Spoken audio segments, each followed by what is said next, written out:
And welcome to this high vibe channeling for March 1st, 2026. Today, in our first session, we have the smiling Travis Perry. He is an open contact facilitator and very passionate about being a bridge between humans and our space dwelling friends and neighbors. He continues to build on his ET contacts and connections, and the wisdom and details he provides are hard to find elsewhere. He channels a wide variety of beings, including a couple Pleiadians, Eric and Akasa, Well, three Pleiadians. three Pleiadians. Okay, thank you. Um, Also, Cheryl, Scarlet, a Lyran being, Tasha the Yahyel, and her brother Mike. And then there's Damien and Sid the Reptilian, and I'm sure he will have more coming in the coming months because he's not done yet. And we'll let him fill in whatever else he might like to let us know. And welcome back, Travis Perry.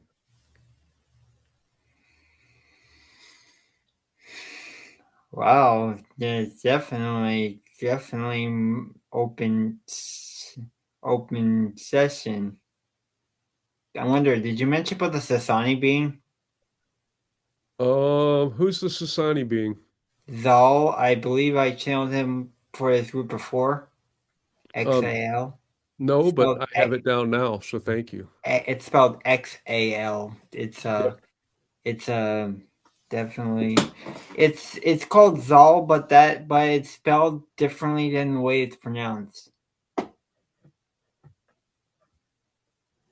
cool. Yep. But yeah, that was I channeled them for this group before. Yes, and thank you. I believe there's a recording of him before because I remember that. Well, thanks for filling in that little gap in my remembrance. Okay. And welcome, Wendy and Dave. Hello, we're outside by the fire.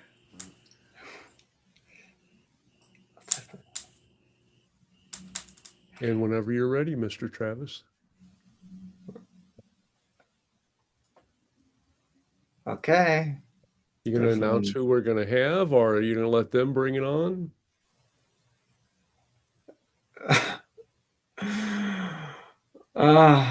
Wow.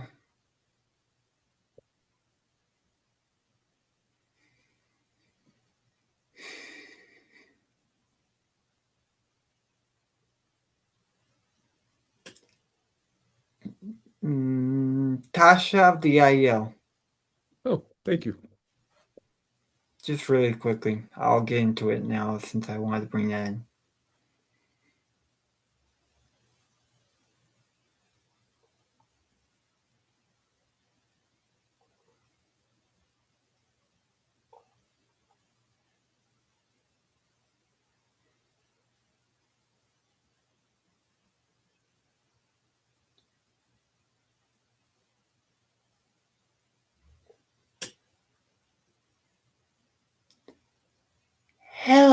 Hello. And I sure the channel's already introduced me as I am a Yahyel hybrid. You can call me Tasha, as we have been informed. As you're approaching open contact, we want to allow this facilitation of contact to be one for the books. So we would love to open a dialogue with those who would love to communicate with the ET hybrid if they so choose to. So we allow this for an open dialogue style channeling this time, as our message is already facilitated by other members, as well as, yeah, I only facilitate during certain num certain organized meetings, but today we decided to do an open Q&A. So we would love to have you open with questions and answers if you so may choose. And thank you for that, Tasha, and welcome back. I was wondering, being a hybrid yourself, if you could tell us about the other hybrid races. I know, the Greys, the Tall Greys, the Sasani. You know who they are. Can you explain a little bit about them and that progression, please? Well, you're very familiar with the Greys, or as they're called, the Maze, and they're supposed to be more of a future parallel version of humans. And the tall Greys are more of the ones that help assist the Greys within the hybridization program in gathering material, genetic, whether it's through genetic or energetic.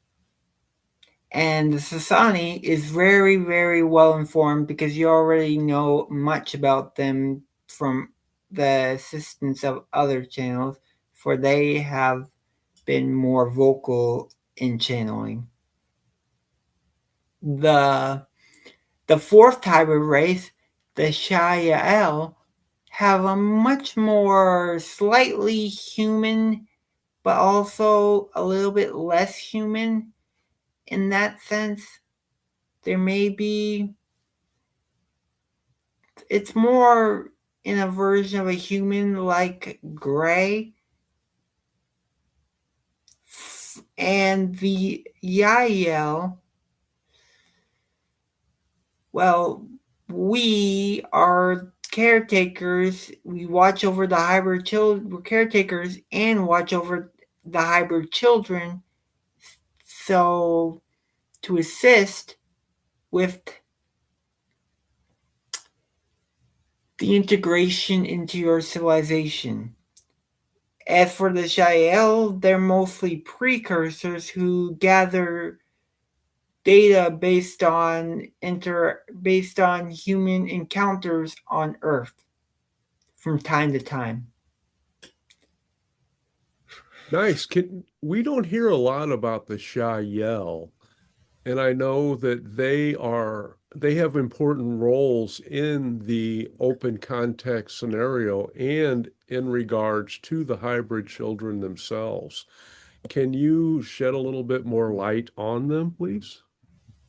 Well, they are considered our mentors in that sense, as they helped train our civilization. So in a way, they assisted with the mentorship for us to learn the ropes of how to take care of the hybrid children, and in that way. Cool. And I'm guessing that are all of the hybrids in that program, are they all fourth density? Fourth density is still the physical dimension, so yes. Okay. But the grays themselves, I know that they died out, correct? So we only have their The hybrid. Greys, you know them, died out, yes, but depending on which factions they're talking about. Okay. And do all of those particular hybrids have human DNA in them? Yes. Okay. And I know it's mostly extraterrestrial, that there are no hybrids yet which have a majority of human DNA. The Sasani are about 50-50. Yes. That's the defense rests. Thank you very much. I appreciate that. And we ourselves are much more human looking than that. But do you have more human DNA than 50%? Relatively closer to yours, but it's only depending on the genetic alterations done to us to allow us to handle a more higher frequency density. That's very interesting. Thank you. Christina Anna? Greetings and Thank you for this interaction. Mhm. The tall grays, I believe, are the Mazani. And Yes.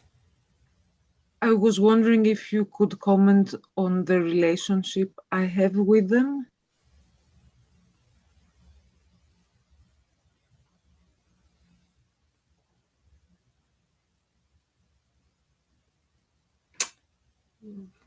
In what way would you like me to comment on this relationship? If any way that you are allowed, like, are we now having interactions in other states? Like in sleep states or Dreams and astral projections, yes. It's the astral state is a lower is more of a state that is like an in-between state. So yes. okay, thank you.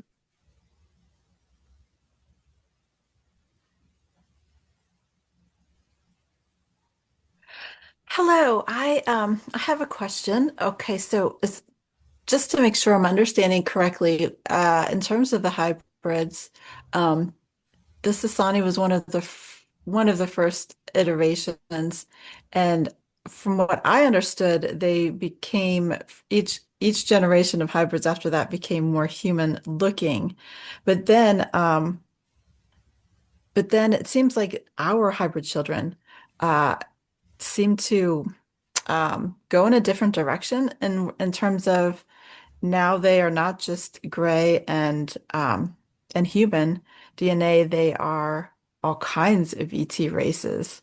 And I'm just curious why they, went on a different path when it seemed like it was just solely gray and human DNA in the beginning.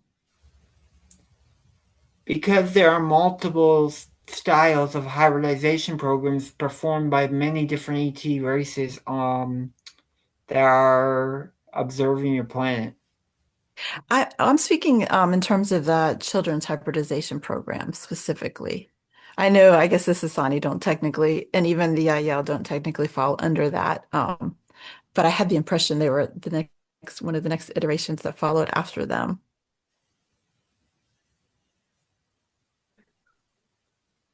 Yes,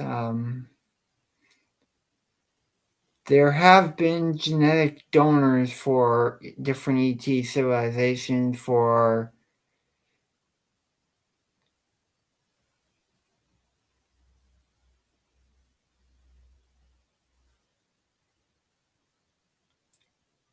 it's the Greys were assisted by other ET races besides those you call the mantids, but those ones were more of an impartial interaction. So the impression I had was initially this program began in order to uh, in order for the Greys to avoid extinction because they had modified themselves so much. So basically, maybe this is they started doing different things because they had achieved their goal, and now they can kind of branch off and do other kind of hybrid children projects. Is that kind of along the same lines, or correct in that assumption? The Greys weren't the only ones, the Greys weren't the only ones. They were assisted by other ET groups in order to complete this program, so they weren't the only ones doing it. Mhm. Okay, so maybe it's different collaborations towards the end with the hybrid children specifically. Yes. Interesting. Okay. Thank you. And while we're on that subject, Tasha, um, I know that the hybrid children are called the Sha'linya, and Mm-hmm. that the humans will blend with them to create the Ennanika. Yes. And then the culmination of the hybridization program will be a combination of all of the previous hybrids to be the Anu Het. Mm-hmm. The seventh hybrid race. We're aware. Okay. Um, are you outside of the timelines enough that you can give us an approximate timeline in our linear ways of understanding when those other two, when the Ennanika and the Anu Het will come into being? I know it's variable because of the different timelines, and we have yet to get even close to that. So, We can say that the Anu Het is varying more towards the 1,000 year timeline. cool. And for the Ennanika, that's variation because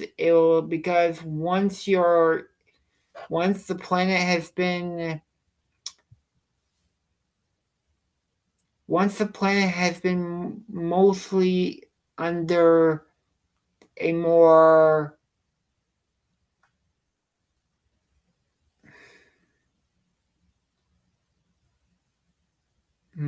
that guy was saying the word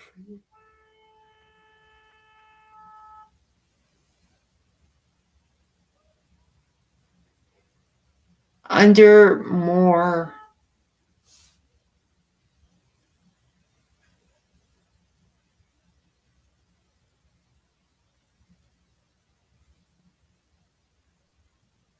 more direct. Once the facilitation of the planet has been under, I'm trying to use a word besides control, but it seems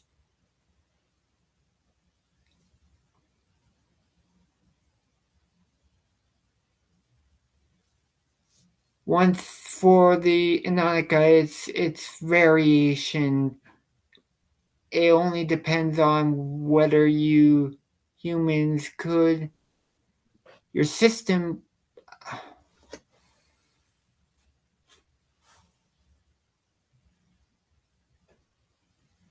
Is there more detail you would like for us to discuss? Well, we know, I mean, I'm assuming that you're talking about it depends on how well and how soon we accept the guidance from our Yes. galactic We're family. yes. Well, we're trying to fight in the channel's vocabulary, but it was.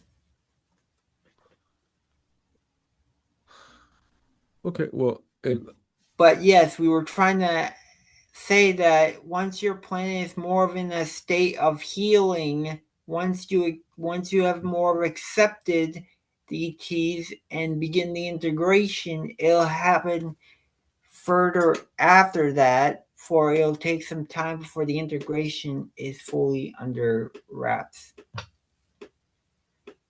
okay.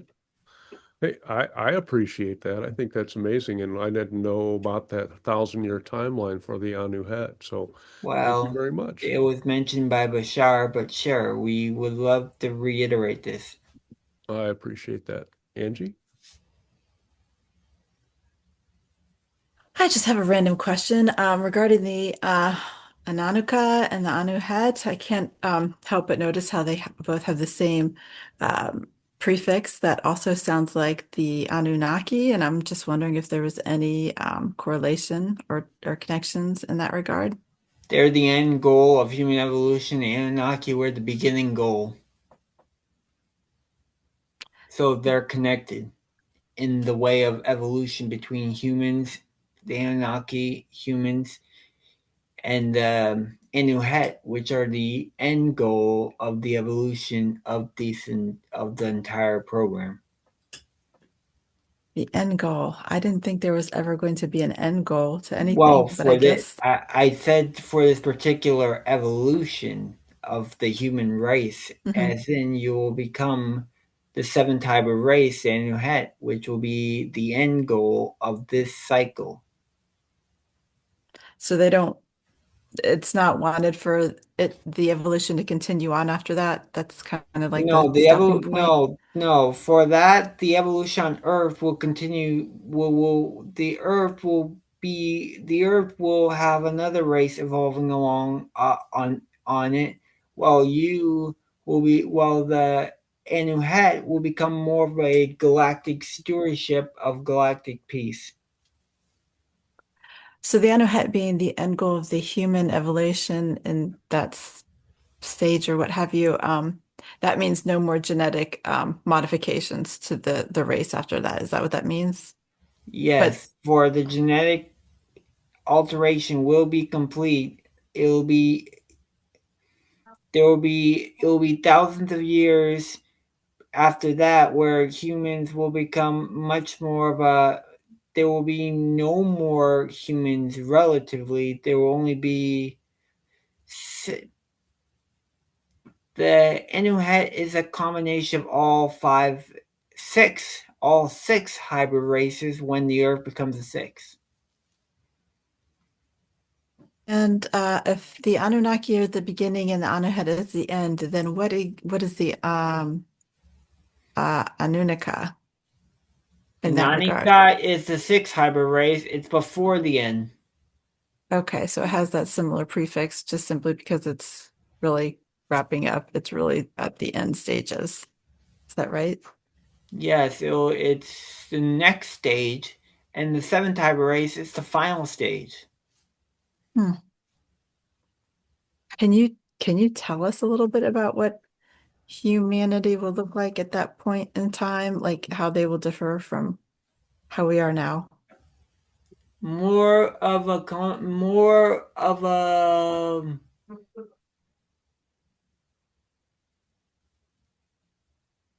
there is relatively more of a combination of there will be no more humans. It will be literally an entirely new species altogether that is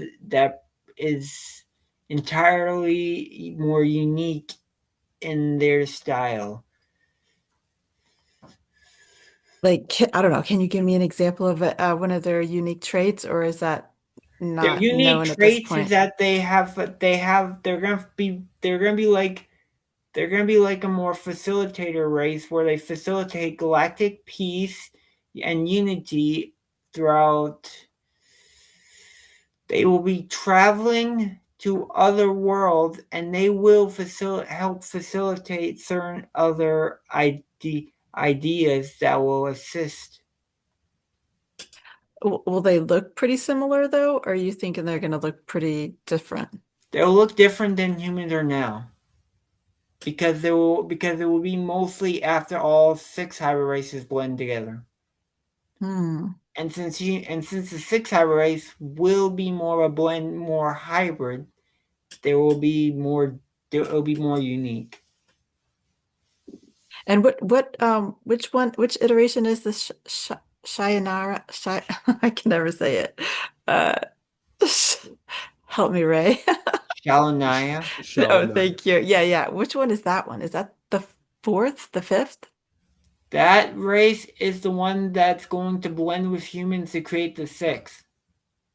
So the Shayana, them, are they going to be the Anunnaki if they're the sixth? They will be the ones that would turn Earth into the six hybrid race. Yes, Okay. Okay, great. Thank you so it'll much. be it'll be mostly a blending of them and humans as they integrate with your society. Okay, wonderful. Thank you so much. We're happy to be of assistance. And we're happy to be the recipient of your assistance, Tasha. I was curious, you had mentioned about other hybrid programs. What are there other hybridization programs on other planets and other realities as well? I know the blending of different types of consciousness and forms is a great way to expand consciousness and all that is. I can't imagine this is the only realm that happens. No, it's not. There's many. Can you shed any more details on that? Well, there are hybridization programs for reptilian base.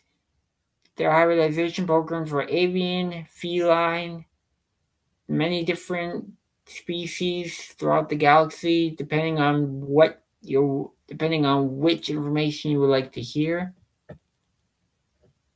That is very interesting. So I guess any interested race, once they reach a certain point in their evolution, can ask for help in starting their own hybridization program?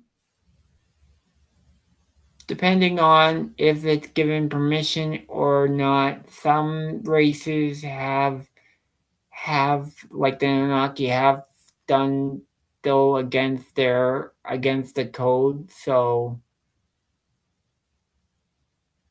but yes, in this way, it has happened on many other planets besides Earth. That is very exciting. Can you tell us why humans are not considered hybrids when we obviously are?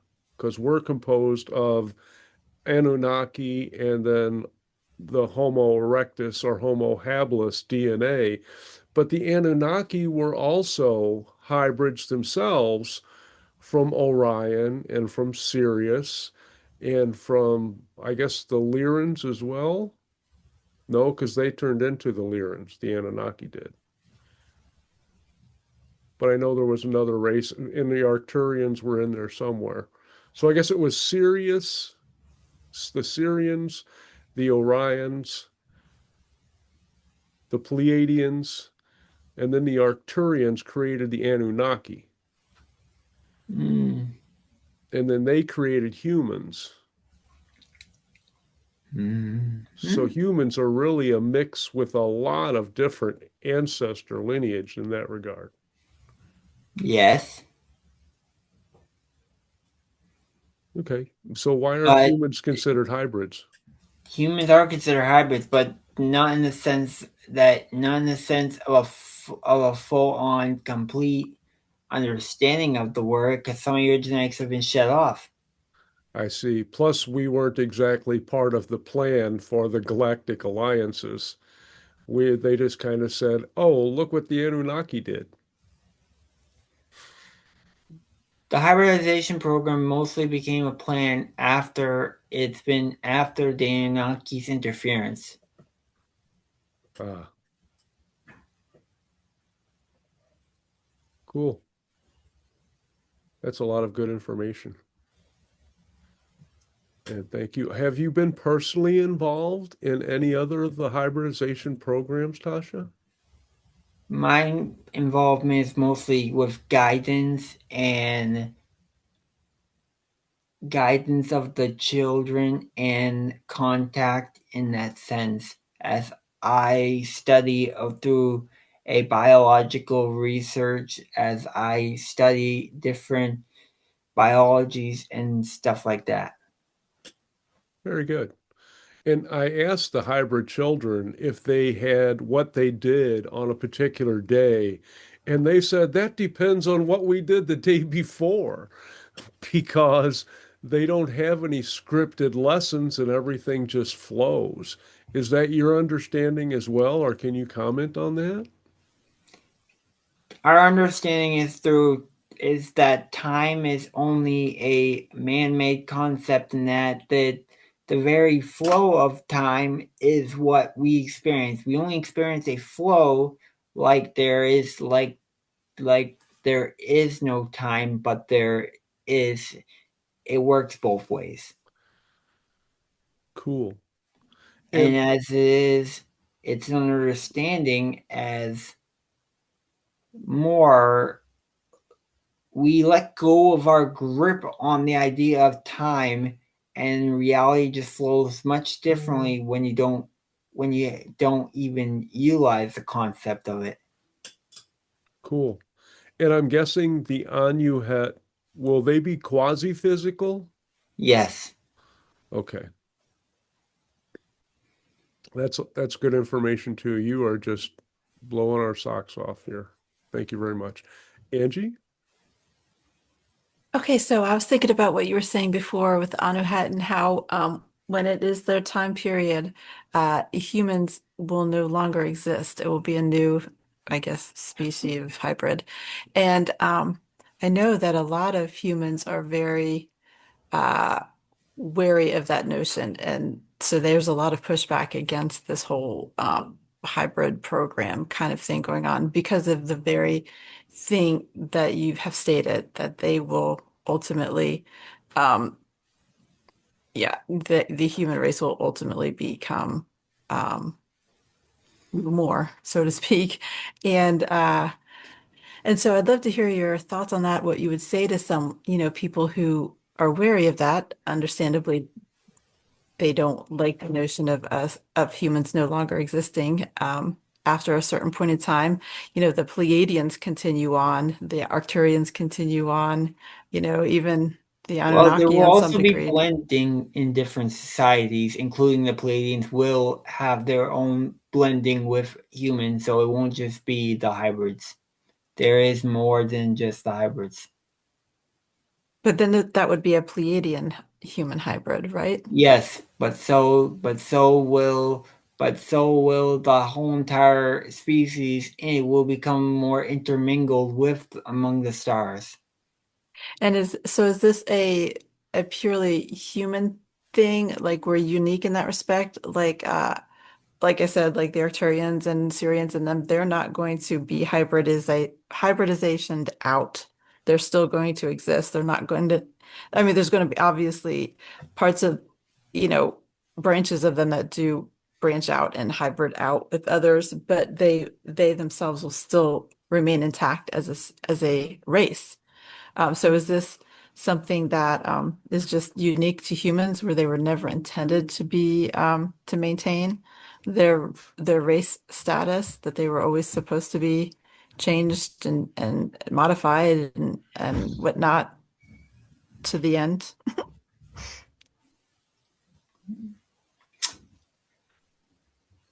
Hold on.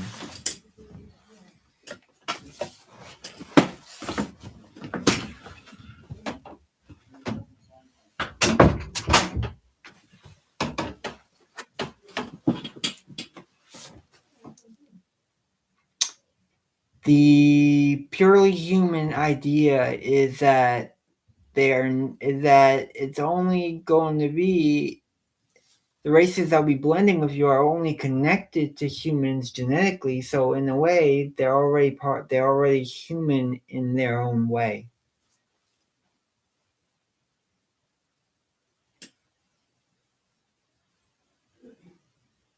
You're muted, Angie. Thank you. But like for example, the Syrians, the Arcturians, they're still their race after millions of years. Arcturians,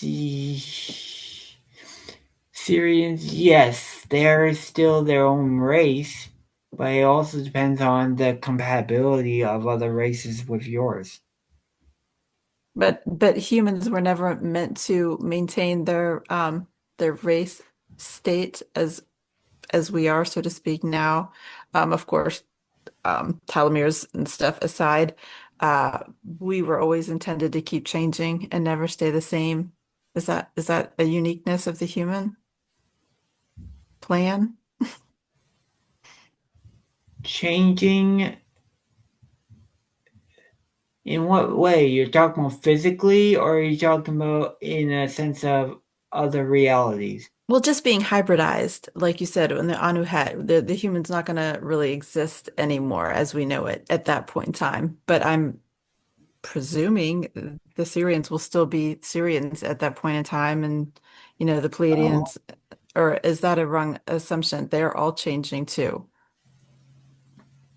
Everyone in the galaxy is more of a changing. The races that choose to interact with Earth are also going to be part of that change. For the entire race, it's not just on an Earth-based scale; it's on a galactic scale. Okay, So so yes, galactic scale races are evolving at their own in a high aspect. And that's kind of interesting because I can't remember where I heard it. It's almost like a quantum entanglement thing. If a race has genetics that are now intermingled with the human hybrid as we are, then as we change, because they are connected to us in that type of way, they are changing by default as well. Is that right? The physical form is changing, and yes, it's more of on a consciousness basis, but yet the physical form changes because of the consciousness Mm, shifting vibrations and frequency. okay, that's very interesting. I love that perspective. That makes a lot of sense. Thank you. Mhm. Wow, this is very interesting, Tasha. I really appreciate that. And I was shocked when the Pleiadians I channel, the future Pleiadians, told me that they were following humans until we became non-physical. So obviously we'll be shedding our physical forms at some point. But one of the questions I have with the mixing of all of these species, will most of that be done in like an artificial womb, or is this more of a biological blending,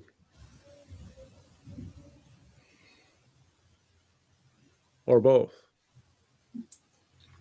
In that sense, it will be kind of both because the biological, you will intermingle for humans biologically will intermingle with other species when it's time for more integration with your society. And that would include the Yahyel, the Pleiadians, and the hybrid children in the biological portions? Yes, for genetically we're similar to you, so we can biologically combine in that sense. Okay. So we can have mixed offspring just without having our DNA sampled and inserted into a being, we will say. Relatively artificial and physically will happen in at depending on what's needed. That's so cool. Thank you. And will there be other hybridizations of any other species on our planet?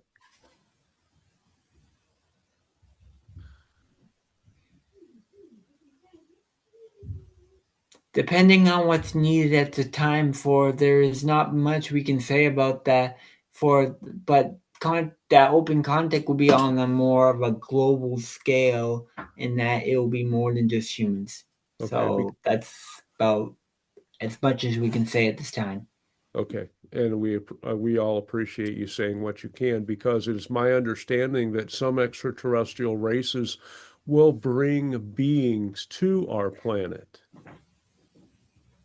not so much as pets, but to help them in their particular missions and perform certain roles. Hmm. Can you tell us anything about that, or which races those might be? Depending on what the race, depending on what's required of specific races. I mean, there might be from Palladians, there might be some from the hybrid races. Okay. I just find it fascinating. Thank you. Angie? So animals won't be getting any hybridization upgrades. It'll be dependent on the animal and their needs as they are evolving with you in that sense. Oh, But neat. that is so yes, in a sense they will be upgraded, but only to the degree that's necessary for their evolution that'll be necessary for your evolution. Um, I remember hearing a while back that as we rise in frequency and density, there will be some species that will not be coming with us, primarily the parasitic type of insects like mosquitoes and ticks and things like that. Is that right, or was that totally off base? Depending on what's needed for the environment, for the evolution, can leave some behind, but that's only depending on which need to remain on a certain version of Earth. Hmm. So those aren't necessarily lower density species per se. Well, mosquitoes not necessarily lower density because they don't really, the only thing that will evolve past is the idea of diseases, but doesn't mean they're going to be. So you don't, so it's in the higher realms, they don't consider parasitic. Hold Um, on a moment.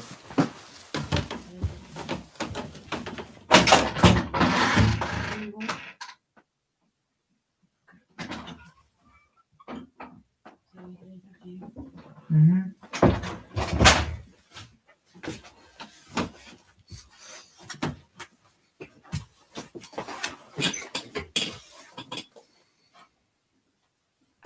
so maybe higher density beings consider mosquitoes no different really than humans. They eat other or feed off of other beings. So in Mm, that respect, they're not really considered lower density. Or maybe that is a trait of humans that are in lower density. humans are animals are a reflection of the human consciousness. So in that aspect, they are basically just giving off the vibration of what you give off. Oh my gosh. So when humans evolve enough to where they are not eating animal products, so to speak, that attribute of mosquitoes and stuff will also change. Yes, Oh my God. the aspect will evolve for they only respond to the human consciousness, and it's not the other way around. Wow, that's really wild. I have another question. Are you guys on a ship? Are you in our orbit? Yes. I was wondering, we have a full moon coming up in 2 days, and oh my gosh, they've been getting so strong and potent lately. They affect us, or some humans at least, on such a physical level. I'm wondering, does the full moon affect beings that are in craft in orbit, or is that really only for people on the planet that are feeling the pull? It depends on the evolution. For it mostly is for the moon. For your planet, it's mostly meant to help reflect your planet's consciousness. For you're approaching a new version of yourself that is going to eventually become a new Earth that will also be a reflection. And the ET consciousness will also be the reflection of the change you made within yourself. Hmm. So, okay, so they're affected by it as much as we are, as a reflection of us. Is that what you mean? Presently? We're only affected by it as much as we need to, but for you will be the main product. So we're affected by the reflection of Earth's consciousness. So it's all in your hands. Interesting. And you are saying that the moon is playing a pretty big role in the ascension process? The moon, yes, relatively. The moon is a reflection of and gives off an energy that also translates among to different celestial bodies, including other worlds and other star systems. Because it mirrors or reflects the sun, or for other reasons? It's like the moon's like a transfer of consciousness. For moons upon other worlds can also affect, can also can also reflect straight through the moon's rays. That's really neat. Okay, thank you. Mhm. And Tasha, if you could tell us, what are your goals for open contact and after open contact?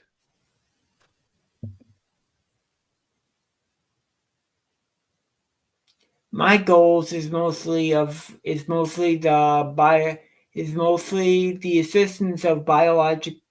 assistance of the idea of the biological upgrades necessary for humans to be able to energetically handle different ET groups and different ET races.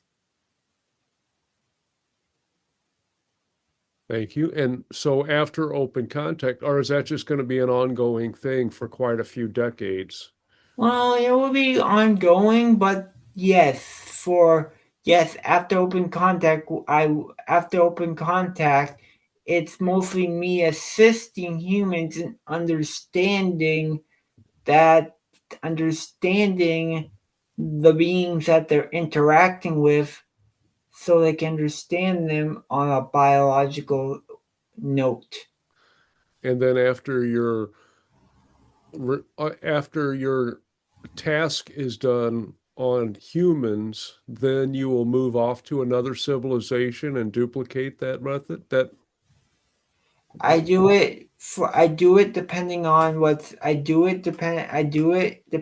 civilizations need. But yes, I will assist other civilizations if the need arises for there is more and there will be more interaction with Earth in that sense, but I will be assisting other civilizations at the same time. That makes sense. Okay, so how many of these have you done in ways which we would understand, even though all time is simultaneous and you don't experience it the way we do? How many? I asked you first. 255, roughly over 200. 255 will give you a rough estimate.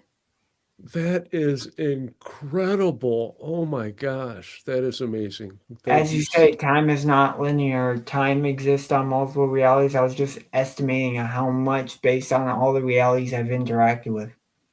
Excellent. And I know that humans are part of some of those, so we'll Yes. look forward to that one big, huge party.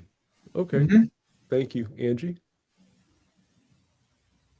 250. Wow. Well, that makes sense when you remind us that time is not linear. So that makes a little bit more sense to me. Um, I had a question about you said your role was to help humans integrate other ET energies. How do you go about doing that?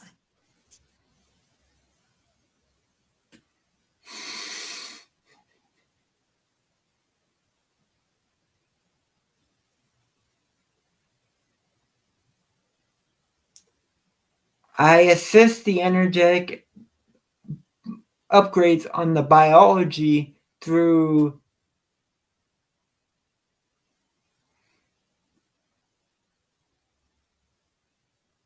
sometimes through technology and sometimes through a melding of physicalized energy that also assists with the upgrading.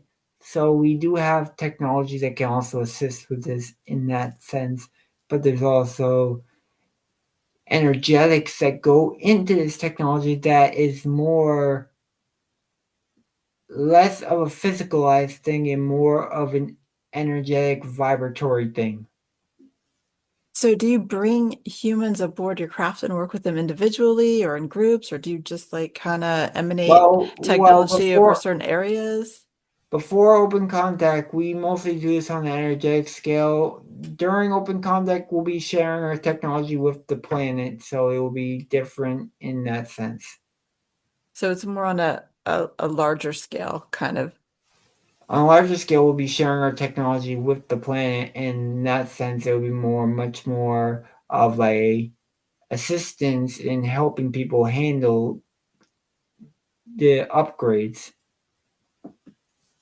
Right now, you're just working more on an individual basis. Is that right? Or Yes, well, through energetic means for the physical, for we assist them mostly during the dream state and astral state. and how do you determine who to work with? There's so many of us. We can sense depending on energies. We can detect which energies need to be assisted in which locations. Do you notice that in different locations, the vast majority of uh, people in that area have the same kind of need, the energetic need? Yes, well, I'm not the only one that does this, so there are others among my race and other races that assist. Hmm. Okay, great. Thank you.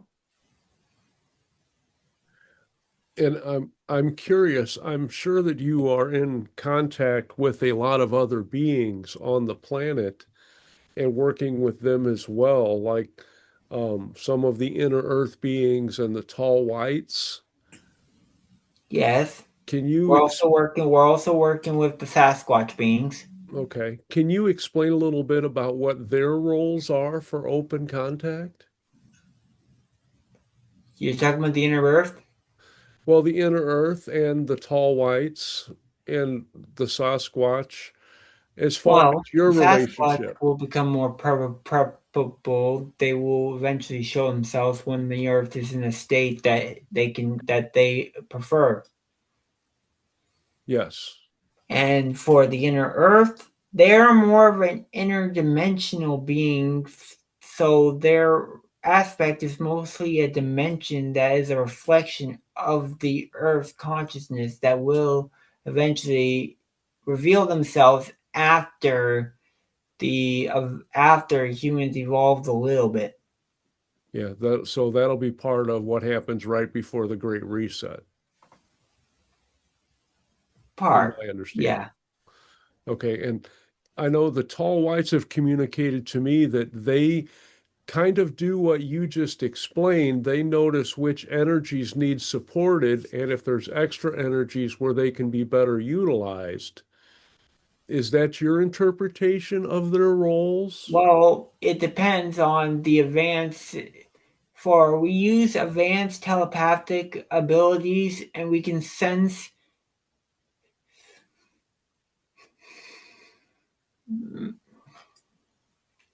many different races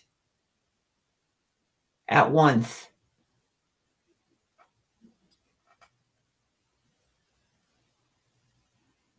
Is that, I'm guessing that's pretty common amongst the extraterrestrials?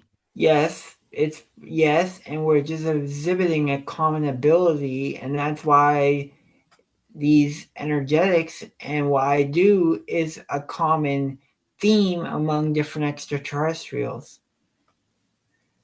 Okay. Would you consider the tall whites to be quasi-physical, or are they mostly non-physical, and when they choose to be physical, they can?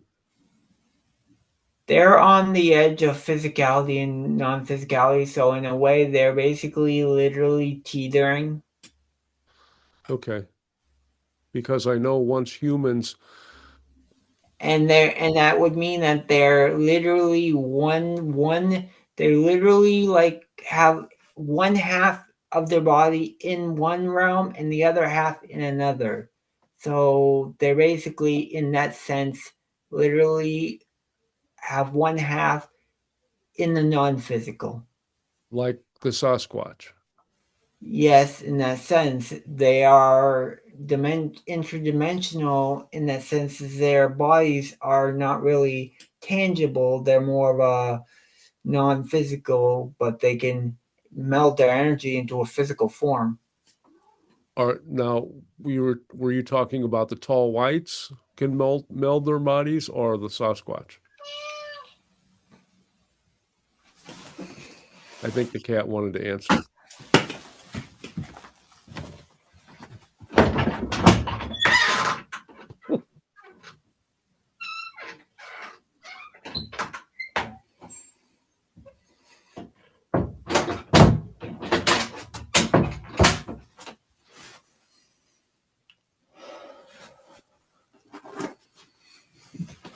The cat wanted out of the room.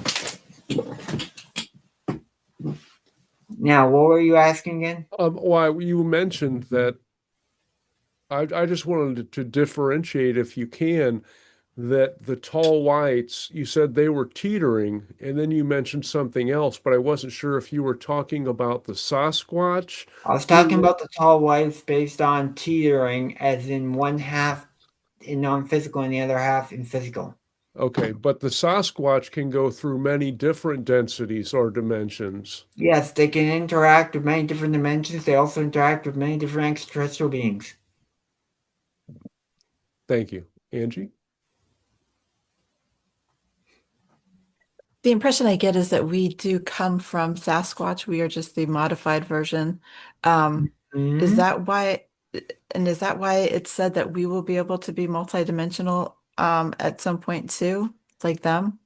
Yes, it's a concept that will be part of your evolution, as well as the fact that you're already connected with many different beings upon, but not just star beings, but also beings on Earth that are non-physical and interdimensional. Now, I I had the impression that all higher dimensional beings were multidimensional, but you seem to distinguish that as a There, Sasquatch trait. no, this is misinterpretation of what I was saying. I was Okay. saying that it's is I was saying all higher dimensional beings are multidimensional, but it's depending on access to the abilities of their multidimensional self that the Sasquatch have that humans don't access that much because they choose not to. But how are the Sasquatch and the tall whites different in that respect? I felt like you were distinguishing between them in that regard. The tall whites and the Sasquatch evolved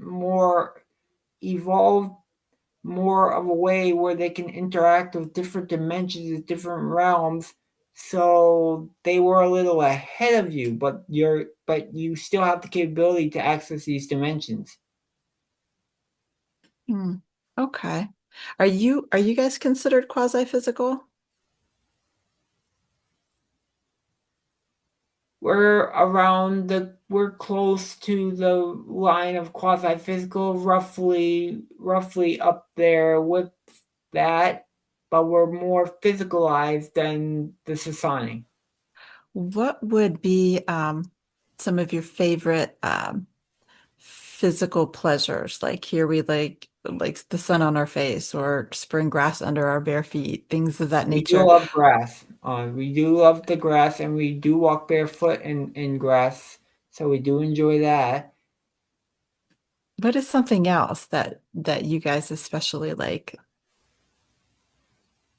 Something I like. We do still eat a small bit. And you enjoy that? Yes, Is there a certain a kind of thing that you eat that you especially enjoy? Fruit, veggies? we do enjoy. We eat a small bit, but we eat usually what I would say is like a small bit of piece of a lettuce leaf, because we have a more of a we can taste things in a more deeper level, but yet we do enjoy it to a great degree. So things like lettuce greens is something that you especially like. Yes, I enjoy lettuce and different type and certain types of fruit in that sense. Now, are you eating these greens and fruit? Are they human? I mean, not, excuse me, human earth fruits? Are you like, Sometimes we gather seeds from your plant, and sometimes we do it from other worlds. So it's a mixture. hmm, fruit? Yeah, I'm a big fruit girl too. Nice. Okay, thank you. Hmm. Dave?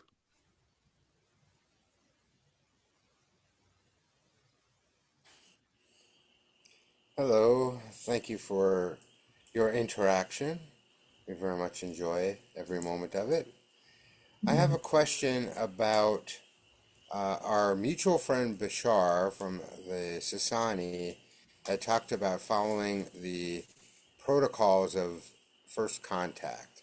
And I was wondering if you adhere to those same protocols and if those protocols that they have developed are something that all of the extraterrestrials at this time interacting with us here on Earth are adhering to. The protocols you're talking about are not just the Sasani, they're actually based on the interstellar alliance.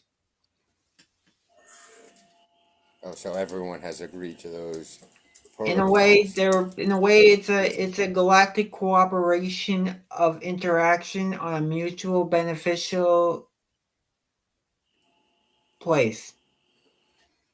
So you said that you had been involved with this type of thing with over 250 some different societies. How many of Me those? specifically, yes. Yeah, yes, you. So how many of those were still following those same protocols? I know that they have evolved over time as we experience time. How many of those were you following those same protocols for?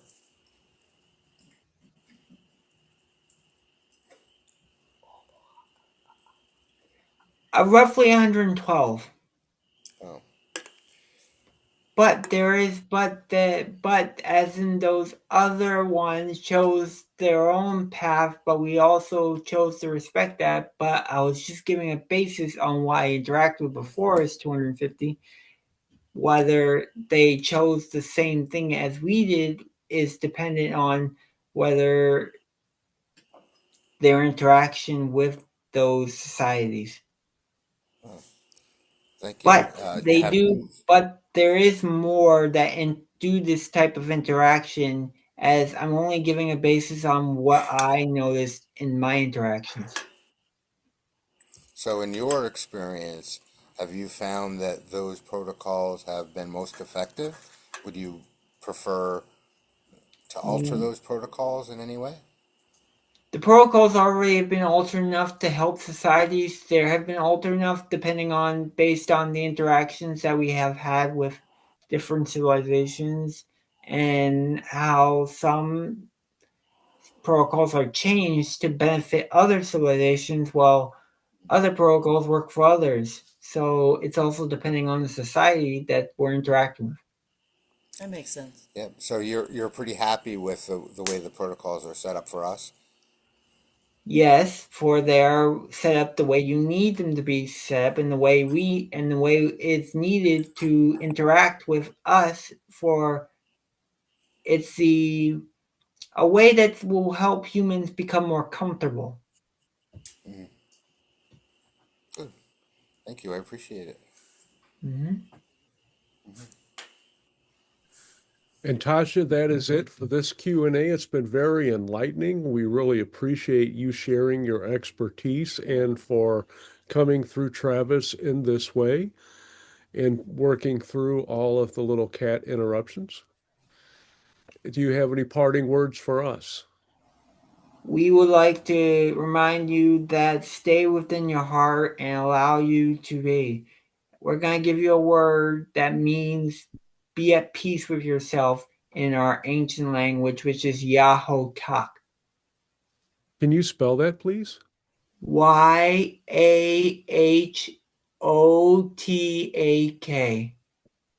Thank you very much. And we send you our love and appreciation. Good day. Taleo. Well, you just said the pleading word. Oh, I'm sorry. Talini.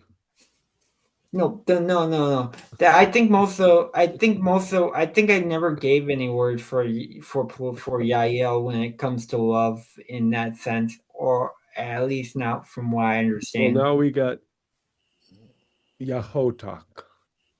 Yeah, Thank that you, means be Travis. at peace with yourself, which actually they gave to me as a message because it's more of a message for it was a message for me, and now I share it with everyone.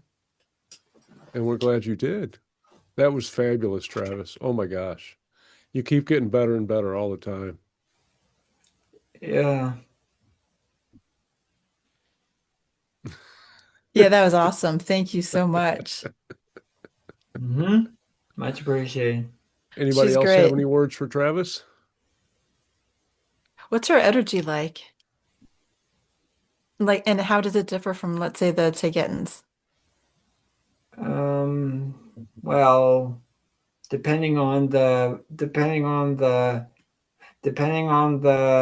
visualization, depending on which way the energy, as I can measure it, as I'm more conscious but I can sense like my eyes have a much more pressure against them. It's like they're on a brink of opening, but they're like they're they're tightened in a when I'm channeling. Hmm. I can feel, but the difference between them is not as much as I think the Titans have I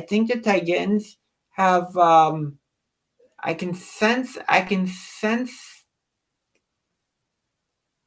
it's more of me sensing them intuitively, and then when I feel the energy, it's mostly feeling sometimes slight vibrations on my skin, kind of how goosebumps work.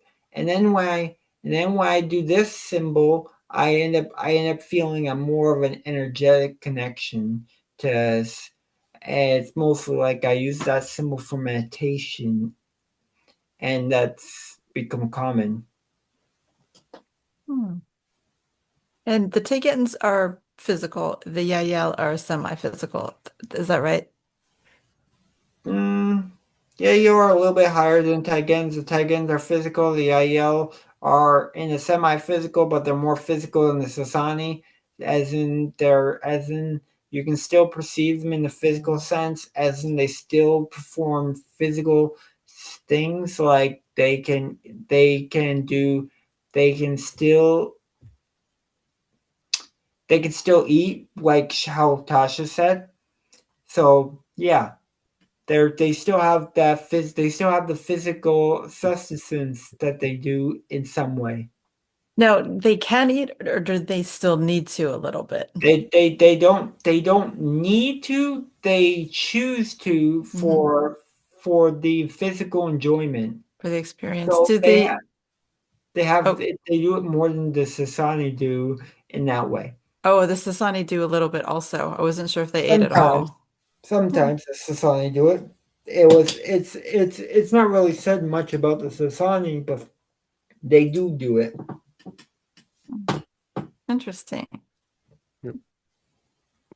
Cool. Thank you very much. Well done, Travis. Well done. And Mm-hmm. thank you all for attending and for those who are listening.